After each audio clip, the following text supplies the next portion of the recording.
when BTS's Jin made a speech at the 2018 Mnet Asian Music Awards, he made a startling confession that there were times that BTS were talking about breaking up, disbanding. And while fortunately they didn't, it makes you wonder, what would make BTS, one of the most popular, most successful K-pop groups of all time, want to disband? And that's a good question. Why do K-pop groups break up? What's the thinking or rationale behind it? So let's break down why your favorite groups disband.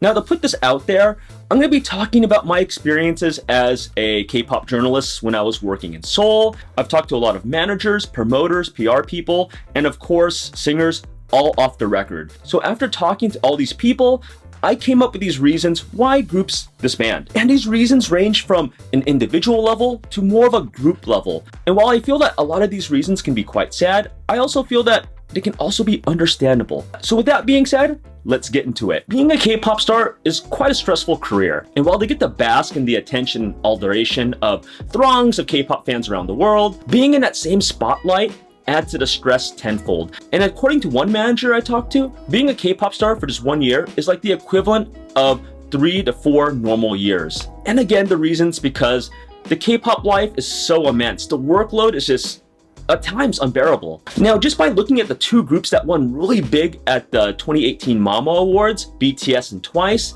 they were doing a lot of hustling, a lot of side events, a lot of fan interaction, and a lot of performing.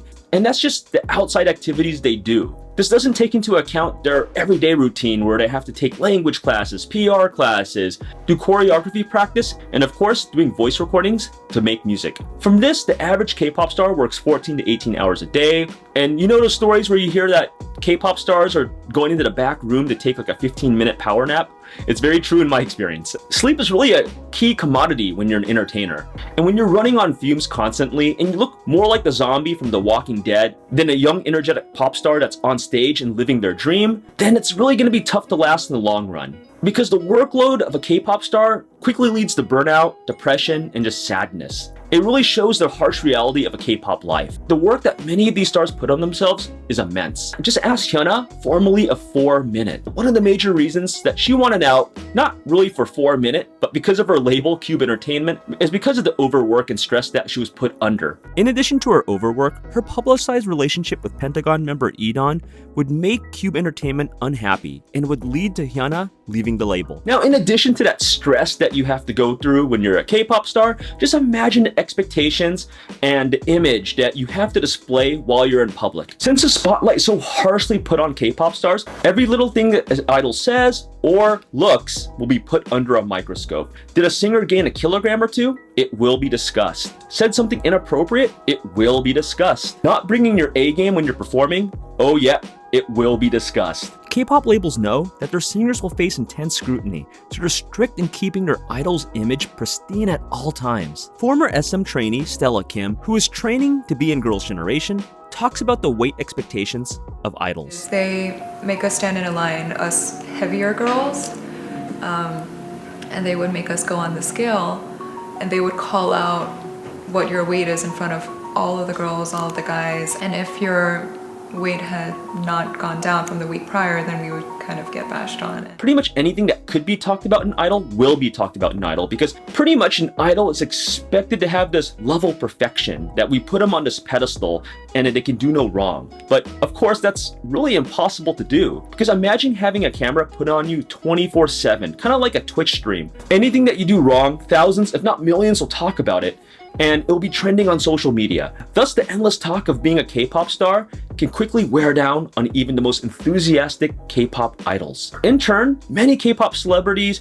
just get wore down by that fact, and the negatives of being a star outweigh the positives, and they start longing for what we have, a normal life. A life where they can go out and live their own life and not be scrutinized by millions of K-pop fans. While the first two reasons were more individual based, these next couple of reasons will be more group focused. Now, this reason of focusing on one or two members of a group might surprise people of a reason why they break up. But let me continue. In many groups, labels will prefer one or maybe two members, and these labels will dedicate the majority of their resources, advertisement, acting gigs and more to these chosen ones. Now, one prime example is Susie from Miss A, and she got a lot of resources and backing from JYP. Another is the aforementioned Hyuna from 4 Minute, where again, she got a lot of the resources and attention from Cube Entertainment. Now, focusing on 1 or 2 members, this doesn't come in the form of new opportunities, but it also comes within K-pop songs itself. So these chosen members are usually the leader of their groups, and they'll get the majority of the singing and choreography for a given song. Now, what's the problem with focusing with just 1 or 2 members? Well, you probably already know the answer, but it comes down to jealousy. Other idols may grow jealous or resentful that they're not really given the same opportunity that these chosen ones are. The non-chosen ones will soon think, well, you know what? Since I'm not getting these resources and I see this person getting a lot more attention and focus, that I'm just gonna like leave the group or go to another company that will actually value who I am. Now, going to the other side of the spectrum are groups that actually care for one another and want to maintain the group's legacy. And these groups want to maintain the group's original members, and that if they wanted to disband, they should all disband together. Also known as OT, or supporting the original members of the group. A lot of fans can't imagine their group other than with the original members. And take Sistar, for example. So when Hyonin was the first to announce that she wanted to do her own thing, the natural consensus was obvious that the group was going to disband as one. They weren't going to have like new members shuffle in and out of Sistar, because Sistar wanted to keep the original OT members intact. Thus, Sistar and the other members supported one another with open arms in their future endeavors, and Sistar disbanded as one. Now we're getting to the slave contracts, and yeah, I talked about these slave contracts in a couple other videos, but it has to be mentioned that this is one of the biggest reasons why groups break up, if not individual members leaving. Now, most groups in the 90s and 2000s were signed to these slave contracts, and the most notorious one of them are SM's 10-year slave contracts. It was pretty much slanted towards SM because it had bad profit splitting. The company can pretty much dictate your schedule at any whim, and it was a lot of overwork, and you're pretty much just chained to the label for a long time. So it came to no surprise when in 2009, one of SM's most famous and popular groups of all time, DBSK or TVXQ, filed a lawsuit against SM Entertainment. Now, a huge group like TVXQ, putting their whole career, they're on top of the world, on the line to address slave contracts and overwork and all these unfair business practices, was pretty big in the K-pop world. And what ended up happening was quite sad, that TVXQ would now be 2 groups, DBSK and JYJ. Another prime example is another SM group, EXO. And like DBSK, they were on top of the world in 2014. And well, by 2014, 3 of the Chinese members left: Chris, Luhan, and Tao. While they had a lot of reasons for leaving, one of the biggest ones were the SM contracts. Chris especially was vocal in saying how they were overworked and they wanted to see their families back in China and they couldn't pursue opportunities in China. And I do remember covering EXO in 2013 and 2014, where they would perform urorong or growl so many times in a given week that I would see some of the members just mad. Like, you'd see them with like really like just angry faces and just really tired, but they would just do their routine over and over and over of growl because that was the hot song and the trending song of 2013. And in EXO's case, the 3 members did leave, go back to China and be wildly successful, but EXO is one of the few groups to lose some of their original members and still thrive in 2015 and beyond. In addition to slave contracts having overwork and total control of the singer's schedule, these contracts usually have a no dating policy, dieting to always be at a certain weight, plastic surgery, and other clauses. These restrictions are enough for a lot of stars to leave their group or have the entire group disband altogether. Now, we keep hearing about the Big Bangs, the Twices, the EXOs, the Blackpinks, and the BTSs of the world. And these are all groups that had major success in K-pop land. But what about groups that haven't achieved that top tier level of success? Well, former JJCC member Prince Mac has a video and does it very well on this topic. Here's a clip. Only a handful actually make it. So, I'm gonna split into 3 categories. Famous idol group, half famous idol group, and nobody knows, not famous idol group. Basically, to sum up what Prince Mac is saying in this video, is that there's 3 types of tiers. There's the top tier, which again is like the BTSs and Twices and EXOs, the mid tier and the low tier. Now, if you're a top tier group, life is pretty gravy. Life is pretty good. You're getting all the advertisement deals, the gigs, you're getting paid a lot because, you know, you're incredibly successful. Now, if you're a low-tier K-pop group, okay, well, you lived your K-pop dream for a couple years, it just didn't work out. You can go back to school and graduate and get a normal job like the rest of us.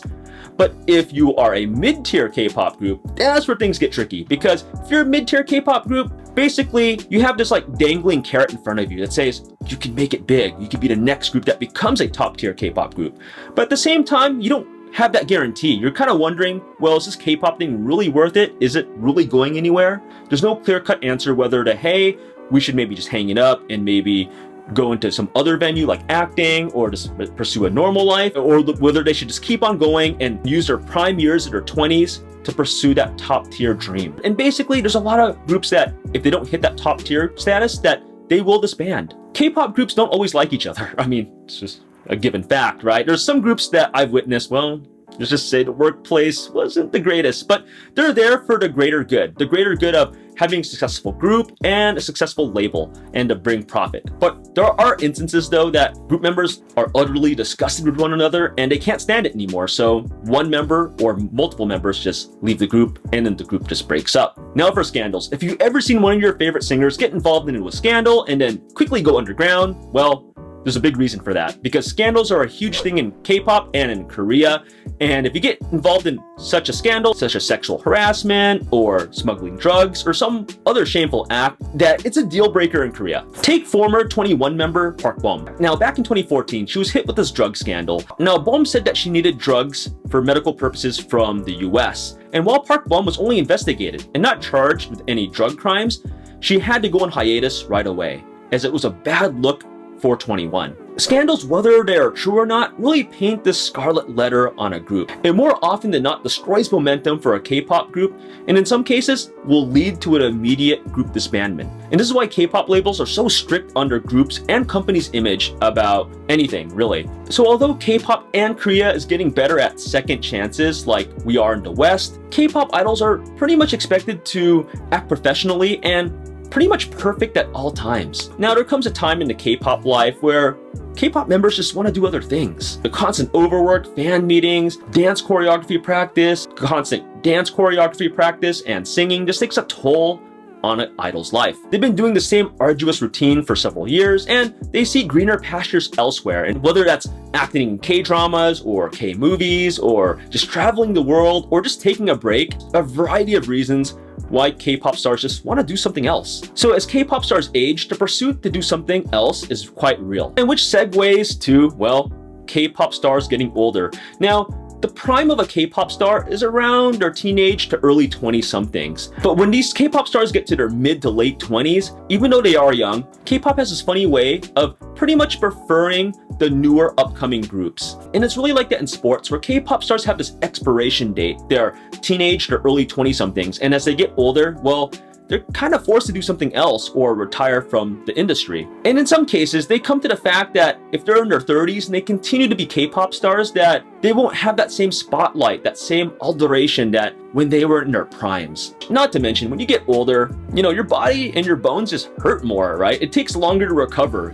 And for the last one, Korean military service for guys. Now, for male K-pop stars, they have this tricky balance within the industry. Now, if you're a tier A top group that we talked about earlier and you're getting all the attention and fame and success, you want to delay Korean military service as long as possible because you want to strike when the iron's hot and when your group's on top. You'll see that with groups such as Big Bang, where they were pretty successful for much of their time and they delayed military service until the very end, late 20s and 30s now. Whereas if you're like a newer group or like a mid to low tier group, but you still want to do K-pop, you try to get your military service done ASAP. And then when you guys are all done with your service, you guys can bounce back and hopefully do well. Korean military service also opens up a lot for the newer up and coming male groups, as everyone has to do it. So even like the big powerhouse groups like BTS has to do military service, and other groups can just rise up from, you know, BTS's absence during their service. And it also adds this other angle when the dominant male K-pop stars get back from service and they have to reclaim their spot as one of the premier K-pop male groups. Now, of course, there's other reasons why groups disband, such as, say, temporary groups like Wanna One and IOI and IZ*ONE. But I feel these reasons that we talked about earlier are the major reasons that